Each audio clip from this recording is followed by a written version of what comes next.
अस्सलाम वालेकुम students, myself Mohammad Bilal Kamboh और आप देख रहे हैं मेरा यूट्यूब चैनल यूओ केमिस्ट। तो बच्चों, आज हम class 9th chapter number 1 fundamentals of chemistry का 18th लेक्चर लेकर आए हैं, जिसमें हम मोल के कॉन्सेप्ट को पढ़ेंगे। बेसिकली मोल क्या है और इसका मास के साथ क्या रिलेशन है, इसको भी हम डिस्कस करने वाले हैं। इसके 2-3 न्यूमेरिकल्स भी करेंगे जो आपके कॉन्सेप्ट्स को और स्ट्रॉन्ग कर देंगे। तो ये एग्जाम्स के पॉइंट ऑफ व्यू से बहुत इंपॉर्टेंट टॉपिक है। तो आइए इसको स्टार्ट करते हैं कि केमिस्ट्री में मोल का कॉन्सेप्ट क्या है। तो बच्चों, अगर अभी तक आपने चैनल सब्सक्राइब नहीं किया तो सब्सक्राइब कर दें, बेल आइकन को दबा दें ताकि आने वाली वीडियोस आप तक पहुंचती रहें। तो बच्चों, मोल की बेसिक डेफिनेशन क्या है? मोल को 2 तरह से डिफाइन किया जाता है। पहले इसकी डेफिनेशन ये है, ज़रा गौर से सुनिएगा। The amount of substance that contains Avogadro's number is called mole. अब एवोगैड्रोस नंबर क्या है? इससे पिछला लेक्चर नंबर 17 जो है उसको आप देख सकते हैं। एक न्यूमेरिकल वैल्यू थी, डेट इज 6.02 मल्टीप्लाई 10 की पावर 23। ओके, तो अगर किसी ने अभी तक एवोगैड्रोस नहीं देखा लेक्चर तो वो आप प्रीवियस लेक्चर इसका देख सकते हैं। ठीक है, उसमें in detail her cheese Avogadro's के रिलेटेड मैंने बता रखी है। तो बेसिकली यहाँ पर मैं लिख देता हूँ कि एवोगैड्रोस नंबर जो है उसकी क्या वैल्यू है? 6.02 मल्टीप्लाई 10 की पावर 23। ओके, अब मोल की डेफिनेशन क्या है? मैंने क्या कहा? The amount of substance that contains Avogadro's number is called mole. तो आइए इसको लिख लेते हैं, फिर इसकी डेफिनेशन को अंडरस्टैंड करते हैं। The amount of substance that contains 6.02 multiply 10 की पावर 23 पार्टिकल्स। अब बेटा, पार्टिकल्स क्या क्या हो सकते हैं? प्रीवियस लेक्चर में भी बात की थी कि जहां पर भी पार्टिकल का वर्ड आ जाएगा उससे मुराद एटम भी हो सकता है, मॉलिक्यूल भी हो सकता है, आयन भी हो सकता है और आपका फॉर्मूला यूनिट भी हो सकता है। ठीक है, तो मतलब आपके पास पार्टिकल से क्या क्या मुराद हो सकता है बेटा? एटम, आयंस हो सकते हैं, मॉलिक्यूल्स हो सकते हैं और फॉर्मूला यूनिट हो सकता है। अब देखें क्या मतलब बेटा, वो अमाउंट जिसके अंदर इतने पार्टिकल्स मौजूद होंगे उसको हम क्या कहेंगे? मोल कहेंगे। तो हमने एवोगैड्रोस नंबर में भी यही बात की थी कि एक मोल के अंदर 6.02 मल्टीप्लाई 10 की पावर 23 पार्टिकल्स होते हैं। Okay, very good. अच्छा, इसकी जो फर्स्ट डेफिनेशन ये है। सेकंड डेफिनेशन इसकी क्या है बेटा? सेकंड डेफिनेशन इसकी क्वांटिटेटिव डेफिनेशन है। जरा सुनिएगा गौर से। The atomic mass, molecular mass और formula mass expressed in grams is called mole. देखिएगा जरा गौर से, क्या मैंने कहा? द एटॉमिक मास,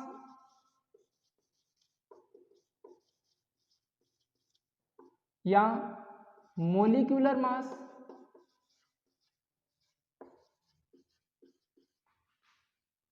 और formula mass,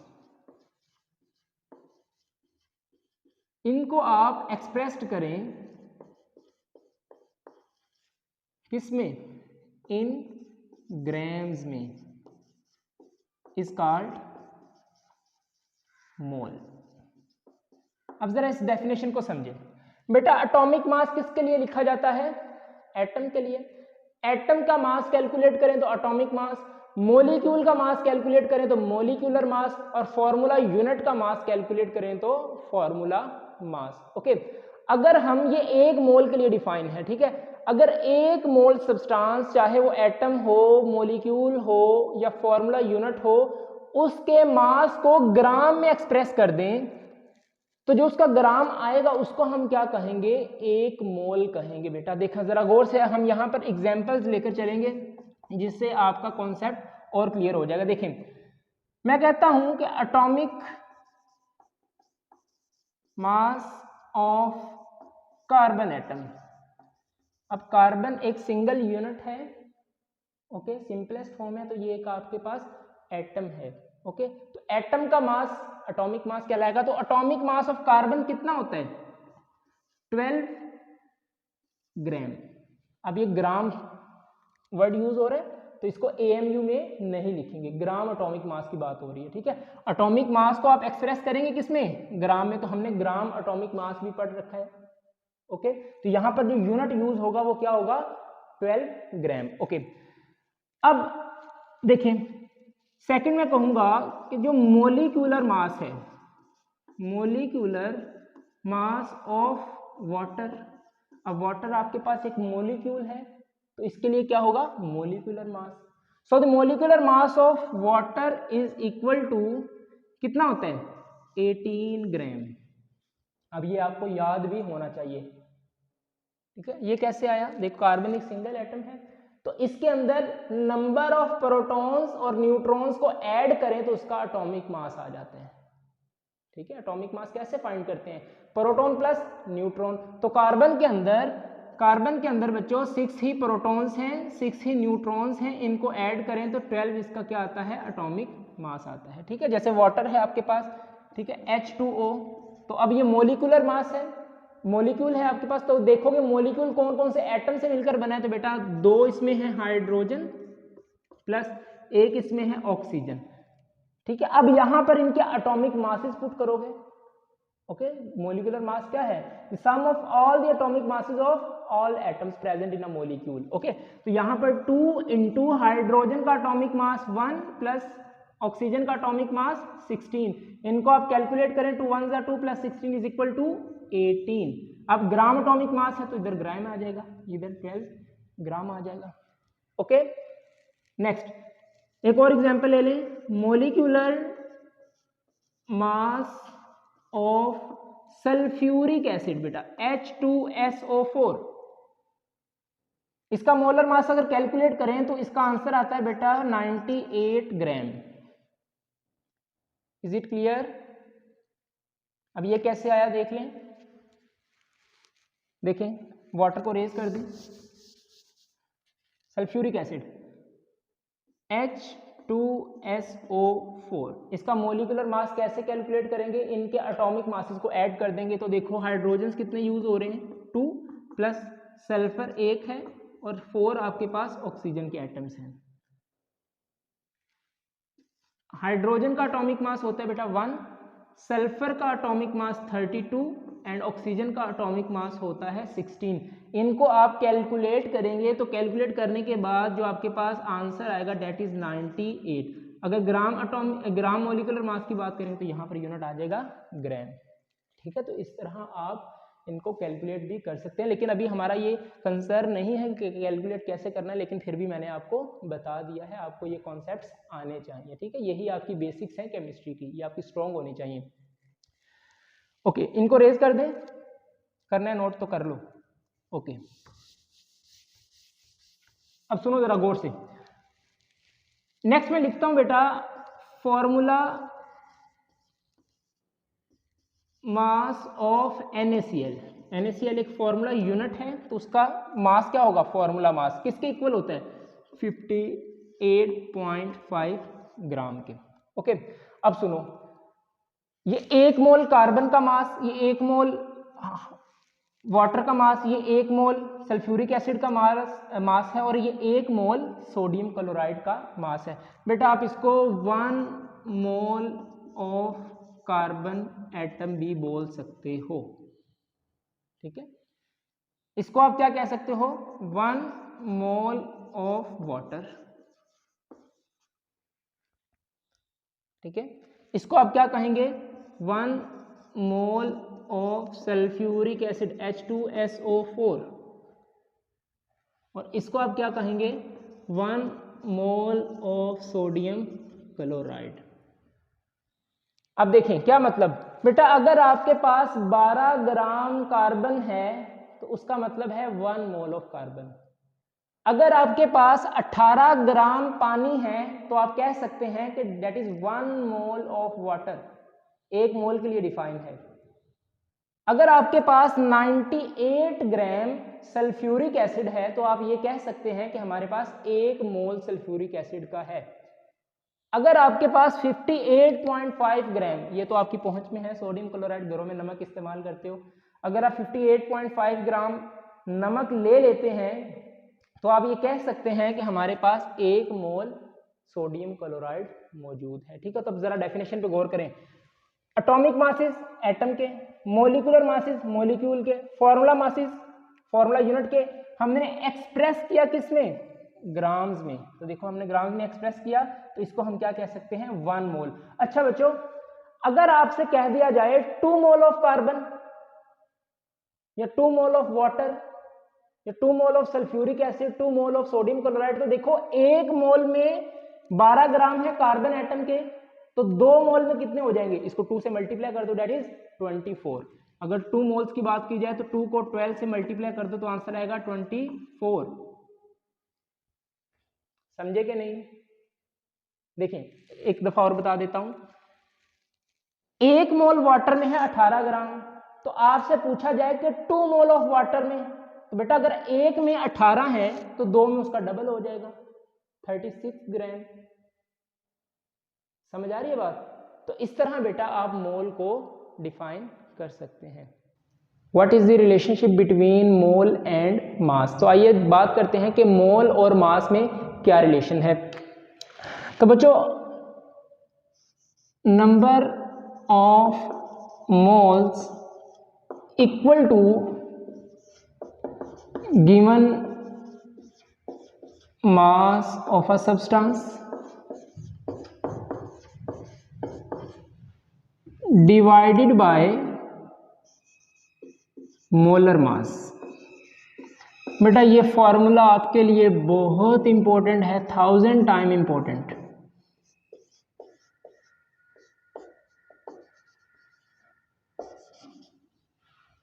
number of mole का ये फॉर्मूला है जिससे आप नंबर ऑफ मोल्स किसी भी सब्सटेंस के कैलकुलेट कर सकते हैं।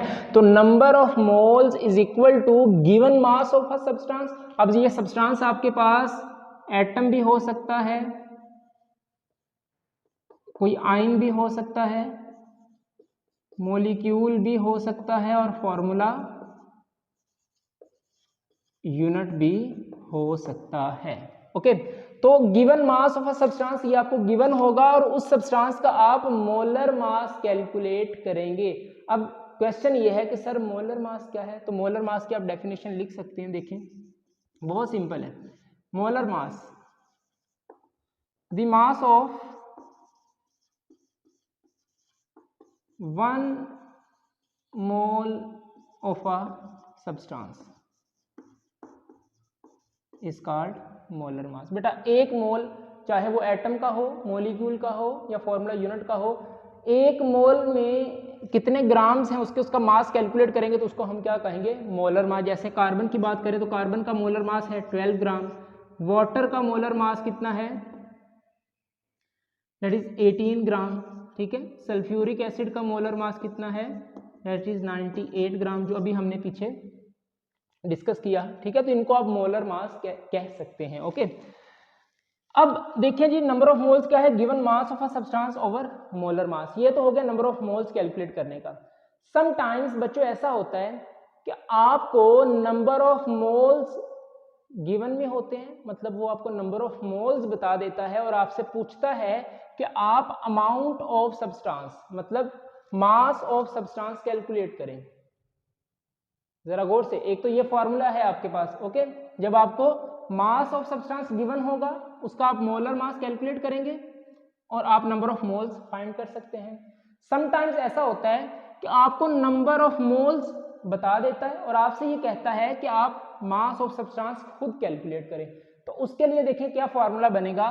तो इसी से हम रीअरेंज करेंगे कि अगर हम मास ऑफ सब्सटेंस कैलकुलेट करना चाहें तो बेटा ये मोलर मास इधर डिवाइड हो रहा है तो ये दूसरी तरफ जाके क्या हो जाएगा? मल्टीप्लाई हो जाएगा। तो देखो क्या बनेगा number of moles multiply molar mass इधर डिवाइड हो रहा है, तो जब दूसरी तरफ जाएगा तो क्या बनेगा, मोलर मास ये मल्टीप्लाई हो जाएगा।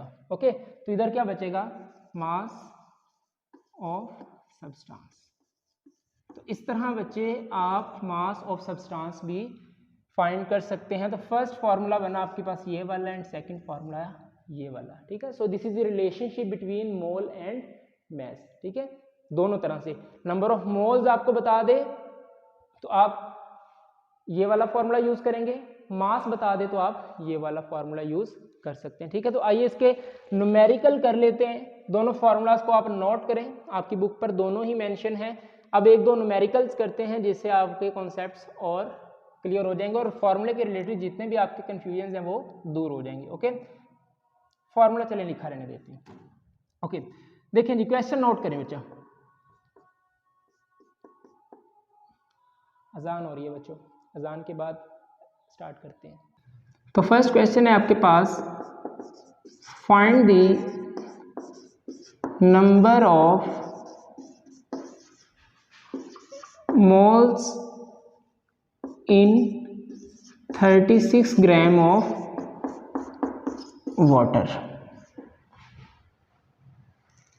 बेटा वो कह रहा है कि नंबर ऑफ मोल्स आप फाइंड करें जब आपके पास 36 ग्राम हो वाटर के। तो यहां पर आपका जो सब्सटेंस है वो क्या है, वाटर है। ओके, अच्छा, स्टेटमेंट को देखकर आपको क्या समझ आती है कि इन दोनों में से कौन सा फॉर्मूला यूज होगा। तो देखो उसने क्या पूछा है, find the number of moles. तो देखो नंबर ऑफ मोल्स कैलकुलेट करने का तो ये फॉर्मूला है, ये तो मास ऑफ सब्सटेंस कैलकुलेट करना है। तो क्वेश्चन देखकर आप ये समझ जाएंगे कि इन दोनों में से कौन सा फॉर्मूला यूज होने वाला है। ओके, तो ये बहुत आसान है, आप इजीली डिसाइड कर लेंगे। तो देखो नंबर ऑफ मोल्स आपने फाइंड करने हैं, गिवन क्या है आपको 36 ग्राम ऑफ वाटर। मतलब सबसे पहले आप गिवन लिखेंगे, आपको मास गिवन है, मास ऑफ सब्सटेंस, और यहां पर जो सब्सटेंस है वो क्या है, वाटर, H2O। कितना है, that is 36 gram. Okay, find क्या करना है, नंबर ऑफ मोल्स वाटर के, ये आप फाइंड करेंगे। ओके, अब ये वाला फॉर्मूला यूज होगा तो क्या फॉर्मूला बनेगा आपके पास, देखें, number of moles is equal to given mass of substance divided by molar mass. मैं जरा अपना बोर्ड मार्कर चेंज कर लूं, ये जरा लाइट लिख रहा है जी। Number of moles is equal to given mass of substance over molar mass, ये आपने फॉर्मूला पुट कर दिया। अब इसमें वैल्यूज पुट करो, देखो यहां पर मैं लिखता हूं, देखो मास ऑफ सब्सटेंस कितना गिवन है आपको, 36, ओके, ग्राम।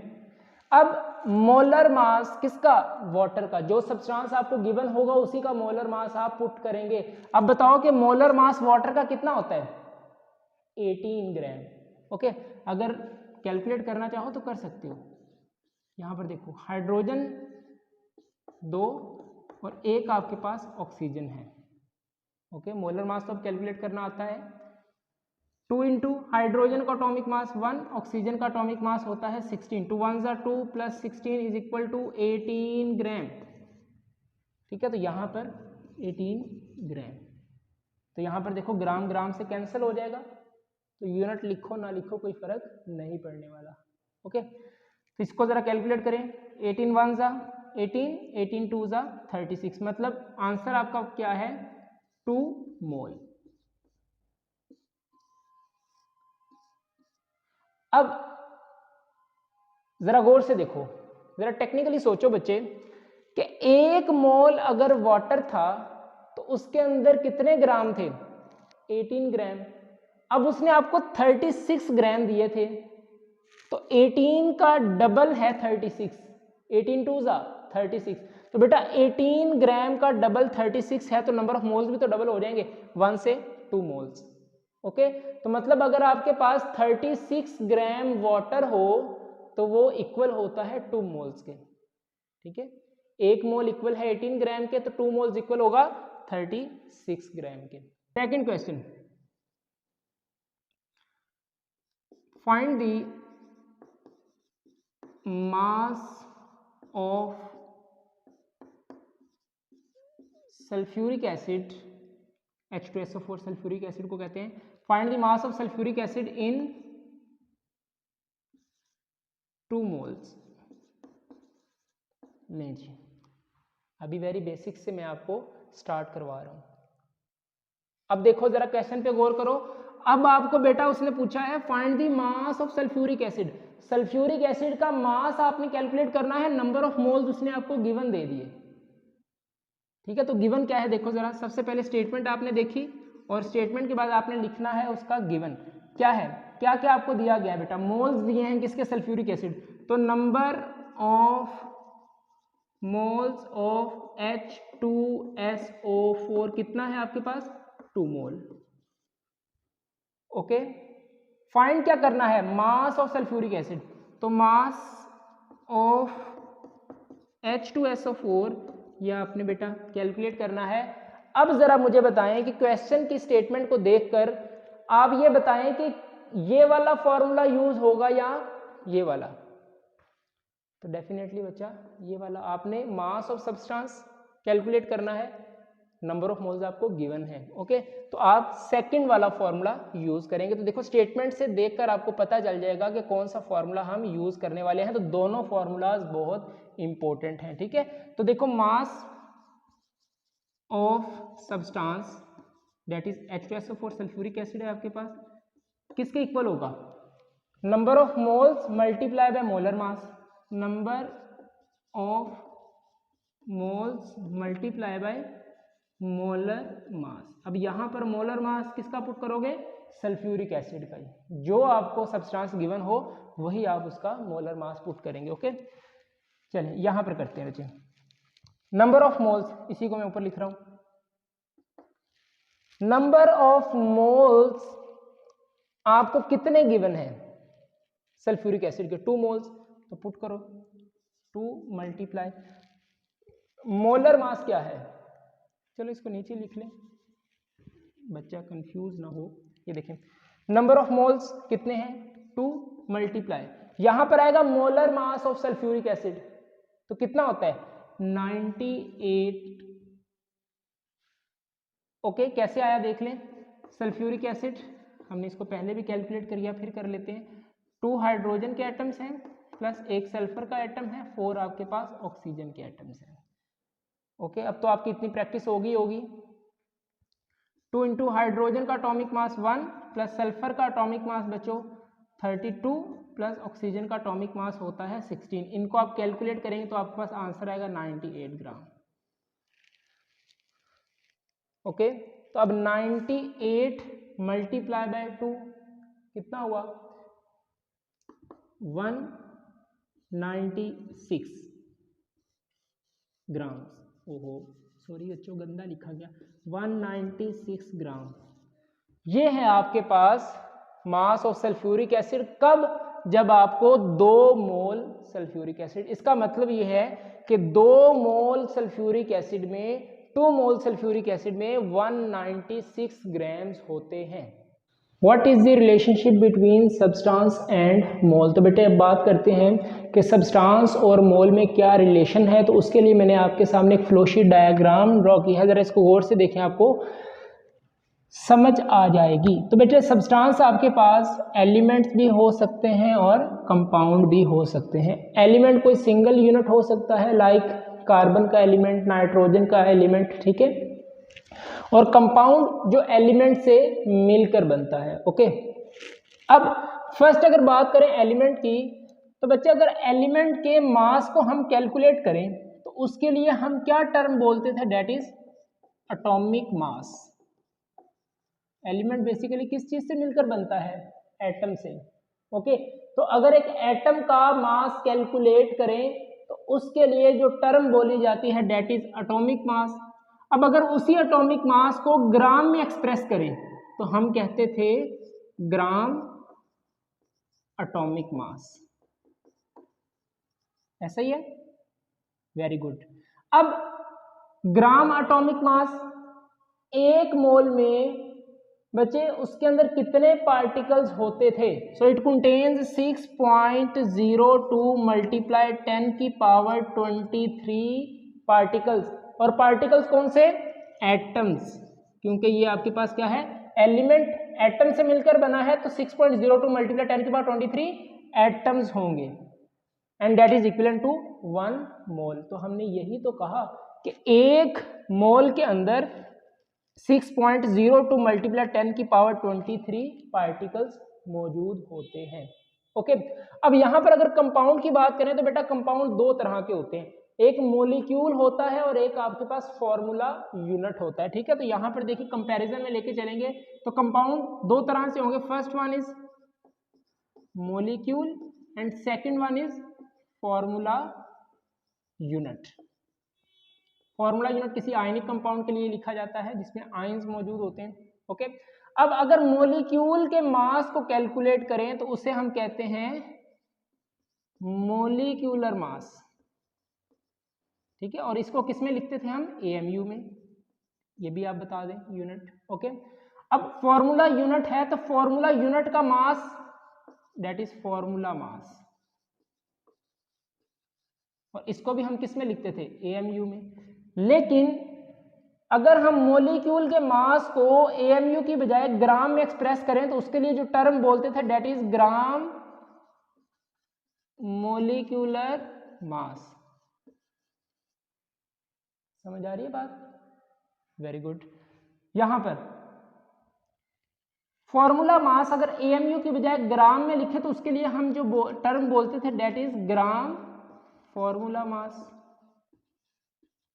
ये वही बातें हैं जो आप पीछे पढ़ के आ चुके हैं, कोई भी नई चीज नहीं है इसमें। अगर आप इस चैप्टर को, इस सीरीज को बहुत अच्छे से फॉलो करते आ रहे हैं तो ये चीजें आपके लिए एकदम हलवा है। हाँ, मोलिकुलर मास ग्राम में gram molecular mass, formula mass ग्राम में ग्राम फॉर्मूला मास। अब बच्चे ग्राम मोलिकुलर मास में कितने पार्टिकल्स होते हैं? दैट इज 6.02 मल्टीप्लाई 10 की पावर 23। इसमें क्या होंगे? मोलिक्यूल्स, क्योंकि अब बात किसकी हो रही है? मोलिक्यूल की हो रही है। ठीक है, और इसमें कंटेन 6.02 मल्टीप्लाई 10 की पावर 23 फॉर्मूला यूनिट्स। ओके, क्योंकि इसमें किसी की बात हो रही है? फॉर्मूला यूनिट की, और इसमें मोलिक्यूल की। ओके, अब that is equivalent to 1 mole, that is equivalent to 1 mole. Okay, तो एक मोल चाहे वो मोलिक्यूल का हो तो उसके अंदर इतने पार्टिकल मॉलिक्यूल्स होंगे, और चाहे एक मोल बेटा फॉर्मूला यूनिट का हो उसके अंदर इतने फॉर्मूला यूनिट्स होंगे। तो बच्चे ये था आपका आज का लेक्चर। जरा एक दफा ये आप स्क्रीनशॉट इसका ले लें, या वीडियो को पॉज करके इसको आप नोट कर सकते हैं जल्दी से ज़रा। तो बच्चों किसी भी किस्म का आपके माइंड में कोई क्वेश्चन हो तो आप कमेंट सेक्शन में पूछ सकते हैं। ओके, नमाज पढ़ते रहिए, कुरान पाक की तिलावत करते रहें। मिलते हैं नेक्स्ट वीडियो में। All the very best. अल्लाह हाफिज़।